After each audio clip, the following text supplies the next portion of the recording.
Mas pag-uusapan. Tinanggal niya bigla yung panty ko. Mga sikretong dito mo lang mapapakinggan. Top Secrets. Top Secrets. Top Secrets. Top Secrets.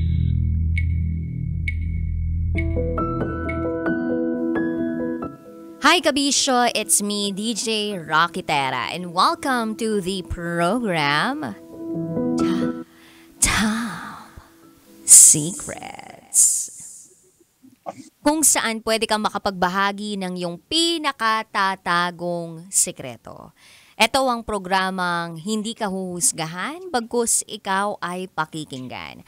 Ang programa sa radyo na nagpo-promote ng we listen and we don't judge culture.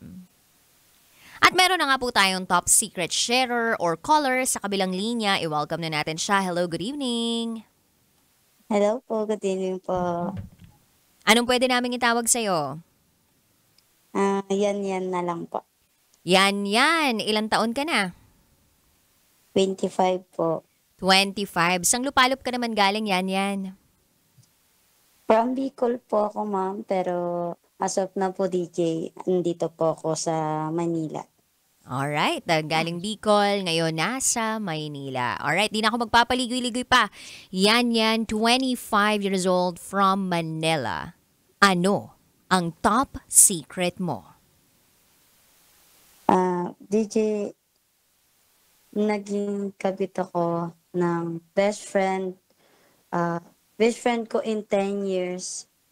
Then nawalan kami ng contact. As of now, kumpare ko na siya. Naging kabit ka ng best friend mo for 10 years? Tama ba ako? Tapos ngayon, kumpare mo na siya? Bali po, best friend ko siya in 10 years. Then, ngayon po, inaanak ko na kasi yung anak niya kasi nawalan kami ng contact almost 4 years. Tapos, ngayon nagkaroon kami ng contact. Doon nagsimula yung, yung love story namin. Alright, isa-isahin natin na. So may best friend ka. 10 taon mo ng best friend to. Tama ba? Yes po. Okay. Tapos nawalan kayo ng communication. Yes po. Tapos recently, nag-communicate kayo. Yes po. Ginawa kang ninang ng anak niya. Tama ba? Opo. Tapos ngayon, kabit ka niya. Opo. Nagkaroon po kami ng affair last year.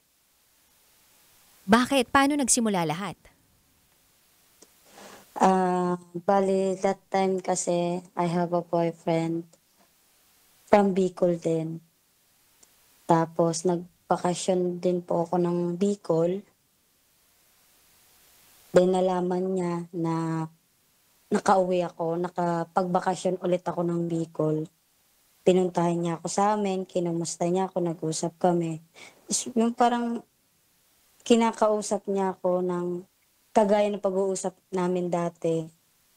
Na yung parang nahulog kasi, di ko alam paano ko explain na nahulog yung loob ko dun sa hindi pwede. Tapos ayun nga, nakapag-usap kami kung payag ba daw ako na maging kami. Kahit alam kong kasal na siya doon. Wait lang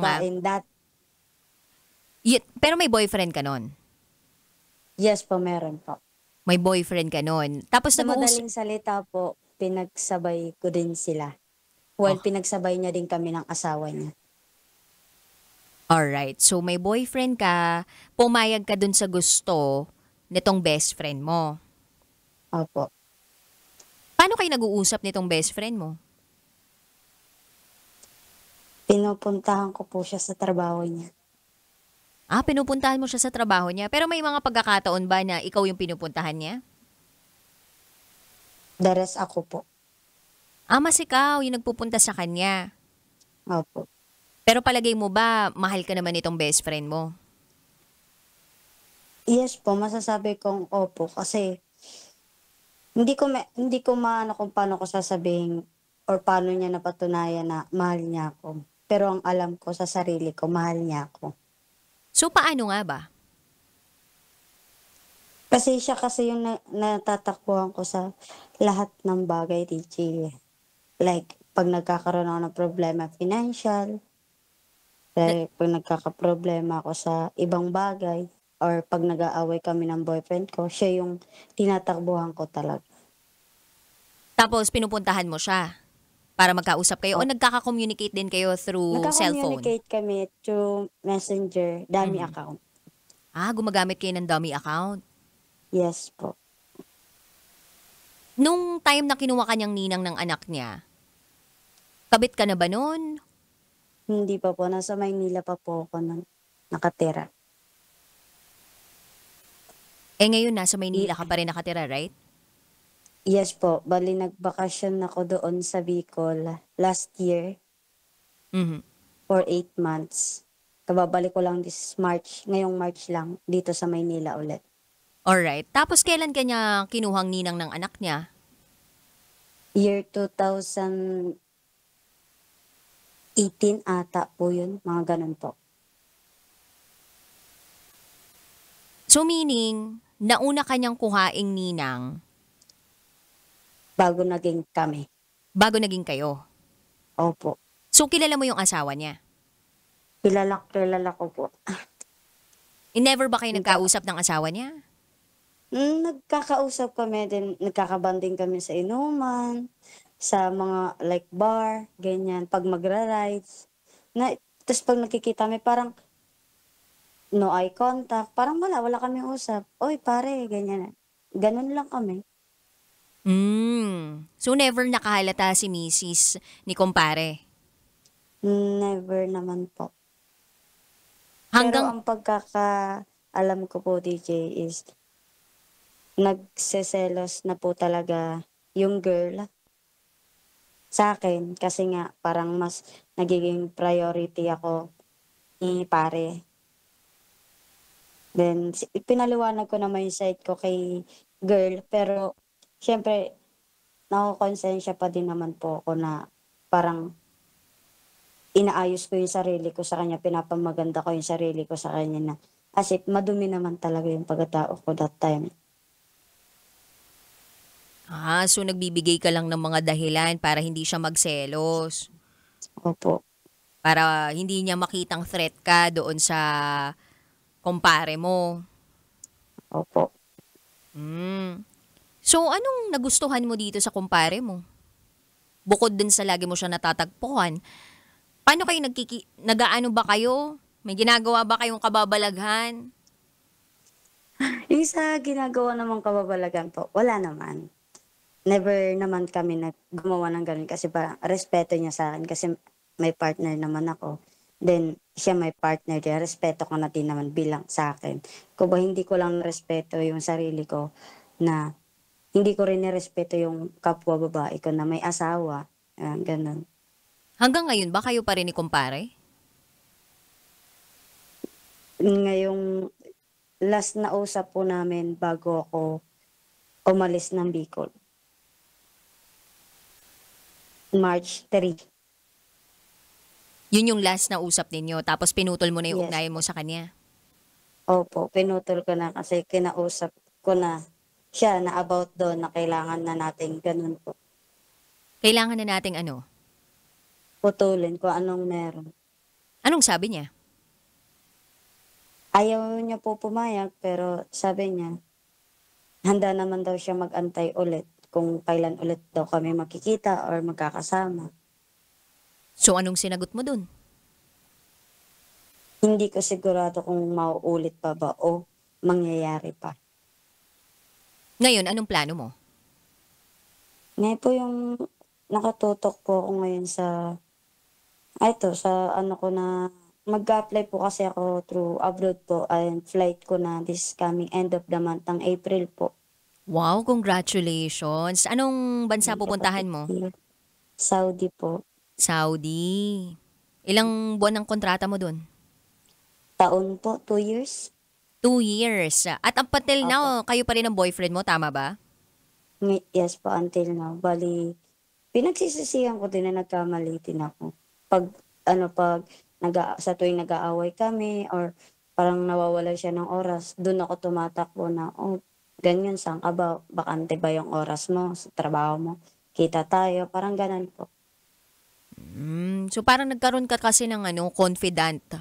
Yung taong matatakbuhan mo, best friend nga, kapag nagkakaroon kayo ng problema nung boyfriend mo. So ngayong mangingibang bansa ka na, anong mga realizations mo sa buhay? Like, anong pwede mong masabi dun sa mga kabisyo nating pinagdaraanan currently, yung pinagdaanan mo dati? Siguro po yung mapapayo ko sa kanila, DJ, pag-isipan nila yung bawat pagsagot ng oo. Like, hindi natin masabi kung ano yung kahihinatnan ng oo natin pag tinatanong tayo, or kung anong mangyayari pag sa sinasagot nating oo. Pwedeng ikapahamak natin or ikasira ng pamilya, ng ibang tao. Parang ganon. Paano pag tinanong kita ngayon, gusto mo ba ng pera? Ay, hindi ko na pag-iisipin yan, DJ. Oo, agad. Oo, agad. O, di ba basta pera pag nag-uusapan, oo, agad, di ba? Pero pagdating sa mga karelasyon, yan. Hindi basta-basta dapat umuoo. Anyway, may gusto ka pa bang sabihin na dapat naming malaman? Wala na po, DJ. Yan lang po. Thank you so much. Yan. Salamat sa pagbabahagi ng yung top secret. God bless you always and ingat ka sa biyahe mo, ha? Okay po. Thank you po, DJ. Bye! Yun, ganun dapat natututo, di ba? Hindi dapat basta-basta umuoo. Pwede ka bang maging kabit? Hindi ka dapat agad-agad sumasagot ng oo. Tingnan mo muna kung anong benefits pag naging kabit ka. May monthly allowance ka ba? Meron ka bang sasakyan? May bodyguard? May driver? Anong benefits? Kapalit ng peace of mind? Yak! Kung ite-trade mo lang yung peace of mind, peace of heart mo at kalayaan mo dun sa panandaliang kasiyahan, mag-isip-isip ka, kabisyo. Mag-isip-isip ka. May pag-ibig naman. May SSS pa. Saka pag may jowa ka na, jowa mo na lang, di ba? Sa dinami-rami, no? Kumpare mo pa talaga, best friend mo pa dati, no? Paano mo naaatim na humarap dun sa kumare mo kapag nagsasama-sama kayo? Hindi, I mean, paano, no? Kung ganun. But anyway, ang mahalaga natututo, di ba? Ang mahalaga may nare-realize. Ang mahalaga hindi na tumatambay dun. At ang mahalaga, kwento na lang yun. Kaya ikaw, kabisyo, na natatagpuan yung sarili niya dun sa ganong klaseng sitwasyon ng ating top secret. Alam mo, sana'y maging inspirasyon sa'yo yung top secret sharer natin na si Yan. Kung siya kinaya niya na makaalis sa sitwasyon na yun, ikaw din kaya mo. Kung kumpare mo lang. Huwag mo nang gawing lover. Kumpare, mahal mo raw ako. Ay, iba pala yun. Charot, wedarot. Anyway, kabisyo, bukas ulit magsama-sama tayo 9:00 ng gabi hanggang hating gabi. Kapiling ang Basta Princess ng Love Radio, DJ Rocky Terra. At ikay nakatutok sa 90.7 Love Radio. Kailangan pa bang i-memorize yan? Basic. This is Top Secrets. Metro's